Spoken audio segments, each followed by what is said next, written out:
Good morning, everybody. I'm sorry I'm late with this. I was away and I just couldn't find 5 minutes to stop and make a video. My bad. I'll give the third tip on Thursday as usual, but in the meantime, here's tip number 2.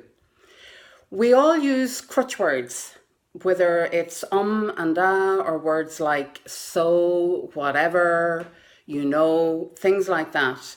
I'm working with a really great client at the moment, but he uses and practically every second word in his speaking, both in ordinary conversation and in presentation.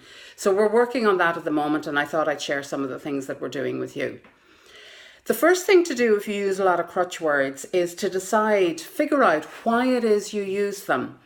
Is it just a question of habit? Is it because you're nervous? Or maybe your mind has just gone a blank and you can't remember what's coming next? So once you've figured out why you use them, or indeed it may be a combination of all three, there are a couple of things you can do to get rid of them. If you use crutch words because it's a habit, because you've been doing it for years, you need to become aware of when you're using the words. Start listening to yourself or tape yourself giving a speech, and you will become more aware, and you will over time drop them and stop using them completely. It takes consistent effort, but it's well worth doing. If you use crutch words because you're nervous, there are two things you can do. First of all, get really, really comfortable with your material.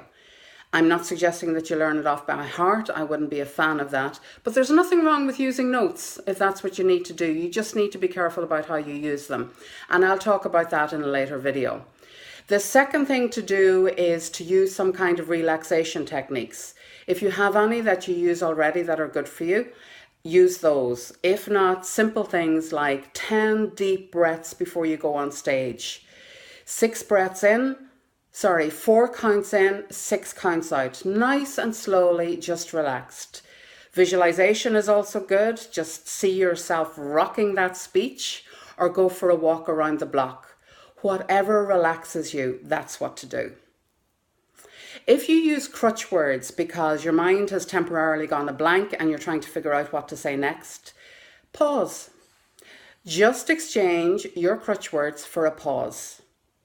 Indeed, the power of the pause in public speaking is hugely effective. So again, I'll talk about that in a later video. But it's a great way to just gather your thoughts, let your mind catch up with your mouth, and you'll be able to continue as normal. So if you've any questions about this, put them in the thread below or PM me and I will get back to you. And in the meantime, I will see you on Thursday. Thank you for tuning in. Bye.